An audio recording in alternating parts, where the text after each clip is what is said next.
வணக்கம் நண்பர்களே. ஒரு வீக்கெண்டில் சும்மா ஒரு லாங் ட்ரைவ் போயிட்டு வரலாம் அப்படின்னு சொல்லிட்டு வண்டி எடுத்துகிட்டு வாஃப்ரா பக்கம் போயிட்டுருந்தோம். அப்போ தான் இந்த ஷேக்கா ஃபார்ம் பார்த்தோம். சரி, சும்மா போயிட்டுருக்கிறதுக்கு இந்த ஃபார்முக்குள்ளே போய் கொஞ்சம் நேரம் டைம் ஸ்பெண்ட் பண்ணலாமே அப்படின்னு சொல்லிட்டு ஃபார்முக்குள்ளே வந்துட்டோம். உள்ளே வர்றதுக்கு என்ட்ரன்ஸ் ஃபீஸ் எல்லாம் எதுவுமே கிடையாது. பிளானே இல்லாமல் தான் வந்தோம்.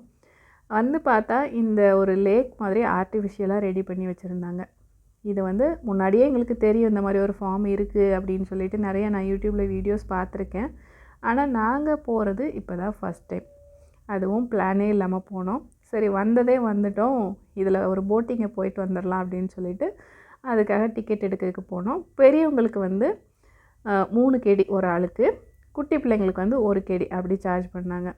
குவைத்தை பொறுத்த வரைக்கும் போட்டிங் போகிறது அப்படிங்கிறது கொஞ்சம் ரேரான விஷயந்தான். அடிக்கடியெல்லாம் போக முடியாது.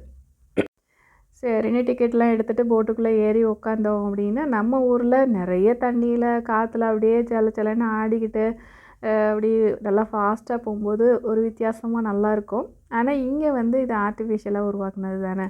அதனால் போட்டுமே குட்டி போட்டு தான். ரொம்ப ஃபாஸ்ட்டாலாம் போகலை, ரொம்ப ரொம்ப ஸ்லோவாக தான் கூட்டிகிட்டு போனாங்க. அவ்வளோ ஸ்லோவாக போனாலுமே மொத்தத்தில் 5 நிமிஷத்தில் போட்டிங் முடிஞ்சுது. இப்படியே போய் ஒரு சுற்றி அந்த பக்கமாக இறக்கி விட்டாங்க, அவ்வளோதான். கூட கொஞ்சம் நேரம் இருந்துச்சுன்னா இன்னும் கொஞ்சம் நல்லாயிருக்கும் அப்படின்னு சொல்லிட்டு எனக்கு ஃபீல் ஆச்சு. எனிவே குட்டி பிள்ளைங்களை கூட்டிகிட்டு வந்ததுக்கு போட்டில் ஏற்றி இறக்கியாச்சு அப்படிங்கிறதுல அவங்க ரொம்ப ஹாப்பி. அவங்க ஹாப்பியானதில் நாங்களுமே ஹாப்பி. இந்த ஃபார்மில் அக்ரிகல்ச்சர் பண்ணுறதெல்லாம் இந்த பக்கம் இல்லை, அதுக்கு இன்னொரு கேட் வழியாக போகணும் அப்படின்னாங்க. ஆனால் நாங்கள் அந்த பக்கமாக போகலை. சரி, நம்ம இதில் தானே வந்திருக்கோம், இதை மட்டும் பார்த்துட்டு போவோம்னு சொல்லிட்டு இங்கே தான் சுற்றிக்கிட்டு இருந்தோம். இதில் இந்த போட்டிங் மட்டும்தான் ஸ்பெஷல். மற்றபடி கிட்ஸுக்கு விளையாடுறதுக்கு கொஞ்சம் நிறையா வச்சுருந்தாங்க. ஒன்றுத்துலேயும் நம்ம தனித்தனியாக பே பண்ணி விளையாடுற மாதிரி தான் இருந்தது.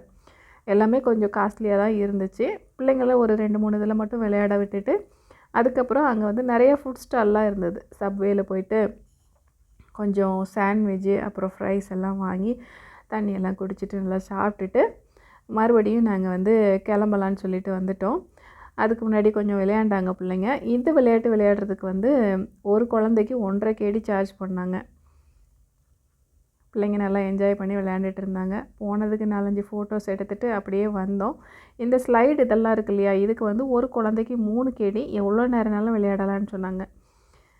அதுக்கப்புறம் வெளியே ஒரு மார்க்கெட் இருந்தது. அங்கே ஃப்ரூட்ஸ் அண்ட் வெஜிடபிள்ஸ் ஃப்ரெஷ்ஷாக இருக்கும், வாங்கலான்னு சொல்லி பார்த்தோம் அப்படின்னா எல்லாமே இந்த மாதிரி பேக் பண்ணி நிறைய வச்சுருந்தாங்க. அதனால் வான்கோழி முட்டை கிடச்சிச்சு. அதை மட்டும் வாங்கிட்டு அப்படியே கிளம்பிட்டோம். ஃபார்ம் டைமிங்கை பொறுத்த வரைக்கும் காலையில் 10 மணிக்கு ஓப்பன் பண்ணிவிட்டு நைட்டு 10 மணி வரைக்கும் இருக்குது. முடிஞ்சால் நீங்களும் போய் என்ஜாய் பண்ணிவிட்டு வாங்க. நாளைக்கு இன்னொரு வீடியோவில் பார்க்கலாம்.